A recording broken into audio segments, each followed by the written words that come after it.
Peter's talking to a historian, but a historian who writes novels. There's a subtle blend these days of fact and fiction. Peter's trying to find out what's fact and what isn't concerning time and tide. Okay, Second World War, that's the setting. On a boat, a big boat, big enough to be called the ship. Right. The author is Tom Fleming. Thanks for coming in. Well, not at all. Let me take a look at the book first. Yes. This is a battleship type thing, or a destroyer. It's about a heavy cruiser. Heavy cruiser. It takes this ship, the Jefferson City, through practically the whole war. It's a voyage through World War II, I guess you'd say. But it's also a mystery story.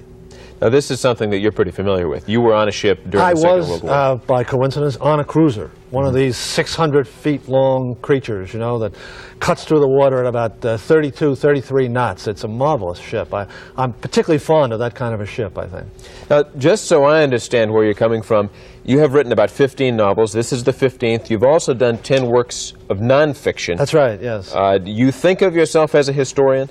Yes, I am. I'm a member of the Society of American Historians, which is a rather elite group, limited to 250 members, and I have written, as I say, quite a number of history books, but I love to write novels too, and in this book I combine the two as I think of it as a work of the historical imagination. Mm-hmm. That's how I see it. Let me hold the book up here so everybody can get a picture of it. When you write something like this, how much is fact, how much is fiction, how much is an axe that needs to be ground by the author? Well, as little axe as possible, I hope. Mm-hmm. But it's like I compare it to a nuclear fusion, if that's not too grandiose. It's a little grandiose. It's a little grandiose, but it is a war story. A lot of things are blowing up in this book. Mm-hmm. But no, it really does. The historian absorbs all of the facts, and then the novelist takes over and goes into areas that there are no facts to cover. And that is why I think historical novels like this really perform a very useful function. When you talk about facts, are you talking about documented facts or things that you know? Some are documented, some are things that I know by deducing. Mm-hmm. For instance, the idea that this ship, my imaginary ship, performed what the Navy thought was an act of cowardice at the time. Mm-hmm. Now, this is based on a real event.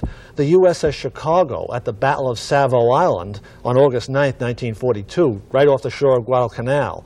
The Japanese attacked at night, and the Chicago, for reasons that we don't know, we have never been able to find out, steamed out of the battle.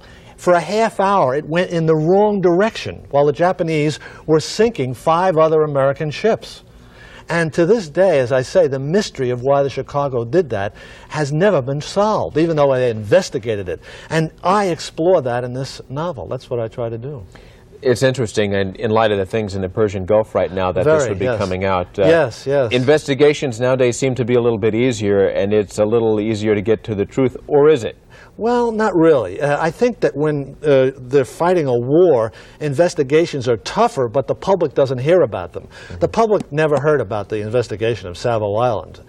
40 years later, when I tried to get it, I had to file a Freedom of Information Act to get it. The Navy still didn't want to talk about it. Are there a lot of other things in here that the public is not going to know about until they read the book? Oh, yes. For instance, the incredibly bad admirals that we had out there in the Pacific for the first 2 years of the war, while we were working our way through the second raters, and then we finally got to the good people. That's how things happen in the war, unfortunately. I wish we had more time to talk, but we don't. Tom Fleming, author of Time and Tide, thanks for coming in. No, thank you.